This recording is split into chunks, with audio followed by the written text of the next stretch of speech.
आप सभी को राधे राधे। हम लोग फिजिक्स में विद्युत धारा का टॉपिक कर रहे हैं। हम लोग पार्ट 1 और पार्ट 2 कंप्लीट कर चुके हैं। ये पार्ट 3 है। आज का पहला सवाल है 53 नंबर। कहता फ्लोरोसेंट ट्यूब में कौन सी गैस भरी जाती है? आंसर हो जाएगा ऑप्शन डी, मरकरी और नियॉन। अगला सवाल है 54 नंबर। कहता है कि एक बिजली के बल्ब की अपेक्षा एक फ्लोरेसेंट ट्यूब को अधिमान दिया जाता है, क्योंकि क्या हो जाएगा? क्योंकि पहला में लिखा हुआ है कि इसमें प्रकाश प्रसारित विकर्ण करने हेतु अधिक बाह्य सतह होती है। दूसरा में है तो पहला कथन गलत दिया हुआ, पहला ऑप्शन गलत है। दूसरा में इसमें सभी ऑप्शन गलत दिया हुआ है। आंसर हो जाएगा उपर्युक्त में से कोई नहीं। इसका डिटेल देख लेते हैं। कहता है फ्लोरोसेंट ट्यूब बिजली के बल्ब की अपेक्षा विद्युत ऊर्जा का प्रकाश में परिवर्तन अधिक मात्रा में करती है। 100 वाट का बिजली का बल्ब केवल 5% वैद्युत ऊर्जा को प्रकाश ऊर्जा में परिवर्तित करता है, परंतु फ्लोरोसेंट ट्यूब लगभग 22% वैद्युत ऊर्जा को प्रकाश ऊर्जा में परिवर्तित करता है। इस प्रकार दिए गए कथनों में से कोई भी कथन सही नहीं है। अगला सवाल है 55 नंबर का। श्वेत प्रकाश को नली में कैसे पैदा करते हैं? आंसर हो जाएगा ऑप्शन डी, अणुओं को दोलित करके। अगला सवाल है 56 नंबर। कहता है कि विद्युत बल्ब के अंदर कौन सी गैस होती है? आंसर हो जाएगा ऑप्शन डी, उपर्युक्त में से कोई नहीं। विद्युत बल्ब के अंदर नाइट्रोजन और आर्गन भरा होता है। अगला विद्युत बल्ब की खोज किसने किया था? विद्युत बल्ब की खोज एडिसन ने किया था। अगला सवाल है 57 नंबर। कहता है कि प्रतिदीप्ति नलिकाओं के साथ चोक आसंजित होता है। चोक कुंडली क्या है? ये क्या हो जाएगा? लाइन वोल्टता बढ़ाती है। चोक कुंडली क्या करती है? लाइन वोल्टता को बढ़ाती है। आंसर हो जाएगा ऑप्शन ए। अगला सवाल है 58 नंबर। कहता है कि विद्युत विभव के संदर्भ में निम्नलिखित में से कौन सा कथन सही है? पहला कथन दिया हुआ है कि विद्युत विभव क्या है? यह एक अदिश राशि है कि यह एक सदिश राशि है। तो विद्युत विभव क्या हो जाएगा? विद्युत विभव अदिश राशि है। अदिश राशि किसे कहा जाता है? जिसका परिणाम होता है और दिशा नहीं होता है, उसे अदिश राशि कहा जाता है। और जिसका परिणाम दिशा दोनों होता है, उसे सदिश राशि कहा जाता है। अच्छा, ये हम विद्युत विभव किसका एग्जाम्पल हो जाएगा? अदिश राशि का। अदिश राशि का कुछ एग्जाम्पल देखते हैं। जैसे अदिश राशि द्रव्यमान होता है, तो ये द्रव्यमान हो गया अदिश राशि, ताप हो गया अदिश राशि, घनत्व हो गया अदिश राशि, विद्युत धारा भी अदिश राशि, चाल भी अदिश राशि हो जाएगा। ये कुछ अदिश राशि के एग्जाम्पल थे। अगला सवाल है 59 नंबर। कहता है एक तार में बहती विद्युत धारा एवं विभवांतर प्रत्येक को 2 गुना बढ़ाया जाए तो विद्युत शक्ति हो जाएगा 4 गुना बढ़ जाएगी। आंसर हो जाएगा ऑप्शन बी। अगला सवाल है 60 नंबर। कहता है कि 2 तार की लंबाई, व्यास और प्रतिरोधकताएं सभी 1:1:2 के अनुपात में है। अगर पतले तार का प्रतिरोध 10 ओम है तो मोटे तार का प्रतिरोध क्या हो जाएगा? आंसर हो जाएगा ऑप्शन बी। ऑप्शन बी कैसे होगा? इसको देखिए।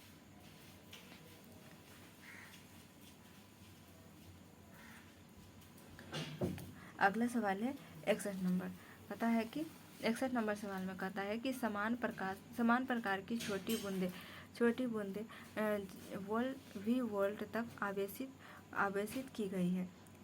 यदि n बिंदुएं मिलकर एक छोटी बड़ी बूंद बनाती है तो इस बिंदु का विभव होगा।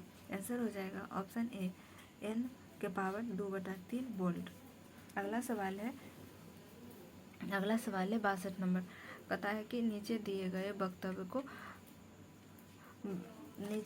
दो वक्तव्य दिए गए हैं।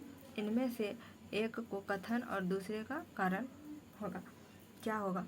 ये कारण कहा गया है। अगला कथन में दिया हुआ है कि परिमाणित का प्रयोग परिणाम को क्या है, परिणामित का प्रयोग बोल्टता के उच्चयन अथवा अपचयन में प्रयोग किया जाता है। तो सही हो जाएगा, कथन सही है। और कारण में दिया हुआ है कि परिणामित्र ऐसी युक्ति है जिसका प्रयोग निर्दिष्ट धारा या परिपथ में किया जाता है। तो ये गलत हो जाएगा, कारण गलत है, कथन सही है, इसलिए हमारा आंसर हो जाएगा ऑप्शन सी, ए सही है और आर गलत है। अगला सवाल है 63 नंबर। कहता है ट्रांसफार्मर प्रयुक्त होता है। ट्रांसफार्मर किसमें प्रयुक्त होता है, एसी वोल्टेज का उपचयन यानी स्टेप अप और या अपचयन करने के लिए। अपचयन को क्या कहा जाता है, स्टेप डाउन। यही हो जाएगा आंसर, ऑप्शन डी हो जाएगा। अगला सवाल है 64 नंबर। कहता है कि ट्रांसफार्मर का उपयोग निम्नलिखित में से किस उद्देश्य से होता है। आंसर हो जाएगा ऑप्शन सी, प्रत्यावर्ती धारा विभव का ऊंचाई अथवा अपचाई करने के लिए। अगला सवाल है 65 नंबर। कहता है कि मोबाइल चार्जर होता है। आंसर हो जाएगा ऑप्शन डी, एक अपचाई ट्रांसफार्मर। अगला सवाल है 66 नंबर। कहता है कुछ युक्तियाँ एवं संबंधित ऊर्जा रूपांतरण नीचे दिए गए हैं। पहला में है कि इलेक्ट्रिकल जनरेटर यांत्रिक से विद्युत ऊर्जा को बदलता है। तो सही बात है, जनरेटर क्या करता है, यांत्रिक ऊर्जा को विद्युत ऊर्जा में बदलता है। और इसमें कौन सही हो जाएगा, अच्छा ऑप्शन बी में लिखा हुआ है इलेक्ट्रिक मोटर जो है विद्युत ऊर्जा को यांत्रिक ऊर्जा में बदलता है। तो गलत हो जाएगा, विद्युत ऊर्जा को यांत्रिक ऊर्जा में नहीं, सही दिया हुआ। मोटर क्या करता है, विद्युत ऊर्जा को यांत्रिक ऊर्जा में ही बदलता है। जनरेटर क्या करता है, यांत्रिक ऊर्जा को विद्युत ऊर्जा में बदलता है। तो पहला दूसरा दोनों सही है, इसलिए इसका आंसर हो जाएगा ऑप्शन ए, 1 और 2 दोनों सही है। अगला सवाल है 67 नंबर। कहता है कि एसी जनित्र तथा डीसी जनित्र में एक मूलभूत अंतर है, क्योंकि एक मूलभूत अंतर यह है कि एसी जनित्र में सर्पी विलय होते हैं, जबकि डीसी जनित्र में दिक् परिवर्तन होता है। अगला सवाल है 68 नंबर। कहता है एसी करंट को कैसे उत्पन्न करते हैं। तो एसी करंट को डायनेमो द्वारा उत्पन्न किया जा सकता है। अगला सवाल है 69 नंबर। कहता है अच्छा, एसी का फुल फॉर्म क्या होता है, एसी का फुल फॉर्म होता है क्या है, अल्टरनेटिंग करंट को हिंदी में प्रत्यावर्ती धारा कहा जाता है और डीसी को डायरेक्ट करंट कहा जाता है, हिंदी में दिष्ट धारा इसे कहा जाता है। अगला सवाल है 69 नंबर का था प्रत्यावर्ती धारा यानी एसी धारा किसके लिए प्रयुक्त नहीं है। एसी किसके लिए प्रयुक्त नहीं है, स्टोरेज बैटरी को चार्ज करने के लिए। स्टोरेज बैटरी को चार्ज करने के लिए किसका यूज किया जाता है, डीसी का यूज किया जाता है। तो पहला गलत हो जाएगा, ऑप्शन बी को देख, बी में क्या लिखा हुआ है कि इलेक्ट्रिक मोटर चलाने में एसी का यूज किया जाता है। विद्युत शक्ति संचारण में भी एसी का यूज किया जाता है और इलेक्ट्रिक टोस्टर को गर्म करने में भी एसी का प्रयोग किया जाता है। आंसर हो जाएगा ऑप्शन ए। अगला सवाल है 70 नंबर का था प्रत्यावर्ती धारा यानी एसी को डीसी में परिवर्तित करने वाली युक्ति को क्या कहते हैं। आंसर हो जाएगा ऑप्शन बी, रेक्टिफायर। एसी को डीसी में कौन बदलता है, रेक्टिफायर किसे कहा जाता है, यह आप कमेंट बॉक्स में बताइएगा। अगला सवाल है 71 नंबर। कहता है कि प्रत्यावर्ती विद्युत धारा को दिष्ट विद्युत धारा में परिवर्तित किया जाता है, कौन करता है, यानी एसी को डीसी में कौन परिवर्तित करता है, तो रेक्टिफायर करता है। वही सेम क्वेश्चन रिपीट किया हुआ था। अगला है कथन और कारण वाला। कथन में दिया हुआ है कि भारत में विद्युत वितरण कंपनियां विद्युत खपत की गणना 1 किलोवाट घंटा में करती है। तो ये गलत हो जाएगा, पहला गलत है। और कारण में क्या दिया हुआ है कि भारत में विद्युत प्रणाली 60 हर्ट्ज आवृत्ति पर काम करती है। तो ये कारण सही हो जाएगा। हमारा आंसर हो जाएगा ऑप्शन, सॉरी दोस्तों ये गलत हो गया है। पहला कथन में क्या दिया हुआ है, पहला में दिया हुआ कि भारत में विद्युत वितरण कंपनियां विद्युत खपत की गणना किलोवाट घंटा में करती है। तो सही है, पहला सही है, दूसरा गलत है। यहाँ 60 की जगह क्या हो जाएगा, 50 रहता तो सही होता। 60 की जगह अगर 50 होता तो सही होता। तो पहला सही है, दूसरा ही गलत हो जाएगा। तो पहला सही, दूसरा गलत, आंसर हो जाएगा ऑप्शन सी। अगला सवाल है 73 नंबर। कहता है कि दो कथन दिया हुआ है और कह रहा है कि कौन सही है। पहला से कथन में दिया हुआ है, कथन क्या है कि क्या ट्रेन में सभी डीजल इंजनों को विद्युत इंजन से बदल देना चाहिए। तब पहला इसमें तर्क दिया हुआ है कि हाँ, डीजल इंजन के कारण बहुत प्रदूषण होता है। दूसरा तर्क दिया हुआ कि नहीं बदलना चाहिए, क्योंकि भारत घरेलू आवश्यकताओं को पूरी करने के लिए भी पर्याप्त बिजली की उत्पादन नहीं करता। तो इसका आंसर हो जाएगा ऑप्शन डी। केवल पहला तर्क मजबूत है, दूसरा नहीं। अगला सवाल है 74 नंबर। कहता है कि 74 नंबर सवाल में कहता है कि कौन विद्युत खपत को बढ़ते क्रम में प्रदर्शित करता है। तो ऑप्शन ए हो जाएगा पंखा। सबसे कम पंखा में बिजली जाता है, उससे अधिक पंखा से ज़्यादा ये टेलीविज़न चलाने में यानी टीवी चलाने में बिजली जाता है, और टीवी से भी ज़्यादा आयरन में जाता है, विद्युत प्रेस में जाता है, और इससे भी ज़्यादा इलेक्ट्रिक केटली में जाता है। तो बढ़ते क्रम यही हो जाएगा ऑप्शन सी। अगला सवाल है 75 नंबर। कहता ये पृथ्वी के चुंबकीय क्षेत्र का कारण है। आंसर हो जाएगा ऑप्शन ए भूक्रोड के अंदर की चक्रण धाराएं। अगला सवाल है 76 नंबर। कहता है कि एक कृत्रिम उपग्रह में विद्युत ऊर्जा का स्रोत क्या होता है। आंसर हो जाएगा ऑप्शन ए सौर सेल। अगला सवाल है 77 नंबर। कहता है कि निम्नलिखित कथनों पर विचार कीजिए। पहला कथन में दिया हुआ है कि अंतरिक्ष आधारित और सौर ऊर्जा को ऐसे सुझाया जाता है राष्ट्रीय लक्ष्य बनाना चाहिए। पहला सही है, दूसरा कारण कह रहा है क्योंकि SVSP की आपूर्ति वर्ष में बिना रुके 99% है और इसके अलावा ऊर्जा की बहुतायत उपलब्धता है।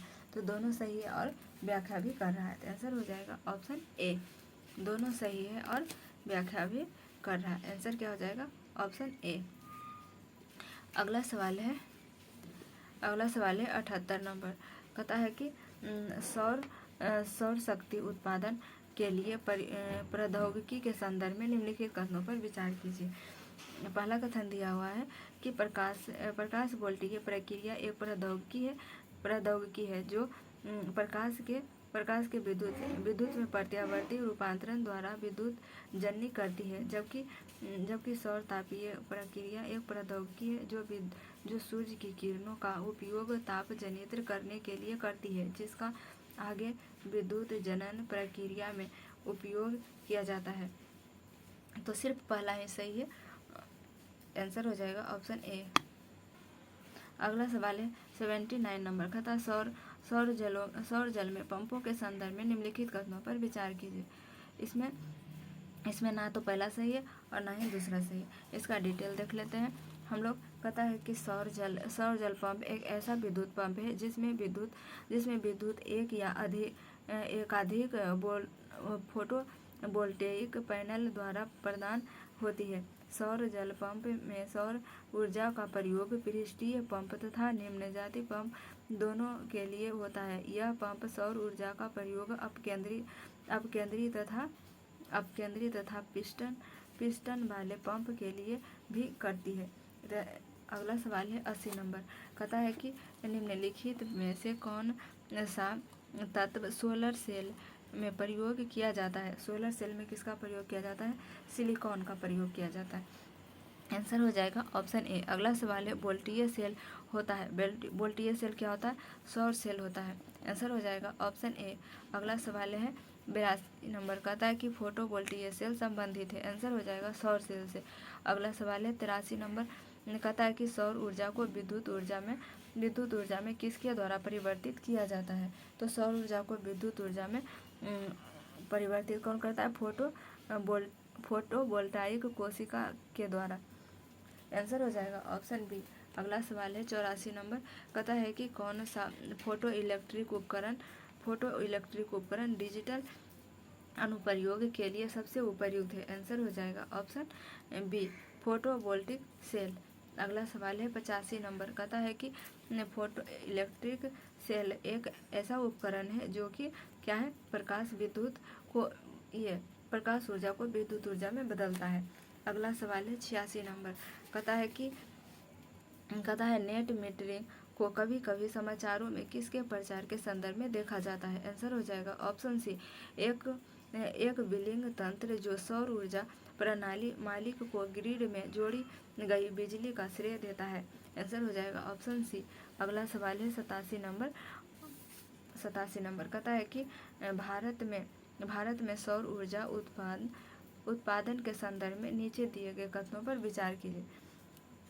इसमें ना ही पहला सही है और ना ही दूसरा सही है। इसका हम लोग डिटेल पढ़ते हैं। डिस्कशन में क्या दिया हुआ है कि भारत विश्व में सिलिकॉन वेफर्स के अग्रणी उत्पादन में शामिल नहीं है।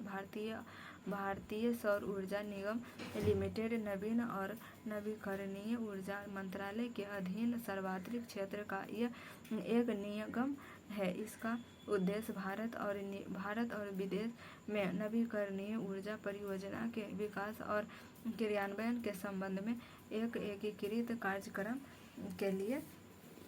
के लिए योजना बना रहा है।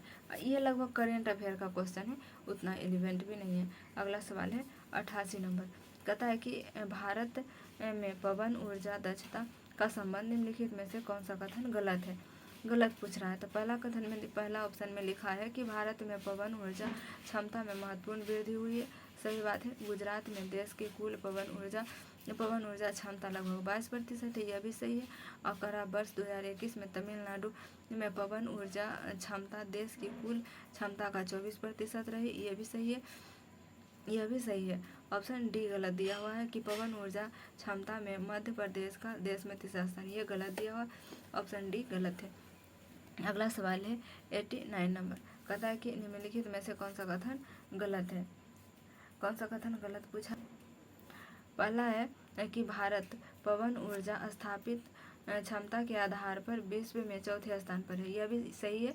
और ऑप्शन बी में लिखा कि भारत की कुल पवन ऊर्जा क्षमता लगभग 400 गीगावाट है, तो यह गलत हो जाएगा। और ऑप्शन सी में लिखा है कि भारतीय राज्यों में सबसे ज़्यादा पवन ऊर्जा क्षमता जमीन से 100 मीटर की ऊंचाई पर गुजरात में है। सबसे ज़्यादा पवन ऊर्जा की क्षमता कहाँ? गुजरात में। तो ऑप्शन सी सही है, गलत हो जाएगा। गलत ऑप्शन बी लिखा हुआ है। तो हम लोग मिलेंगे नेक्स्ट क्लास में। जय हिंद।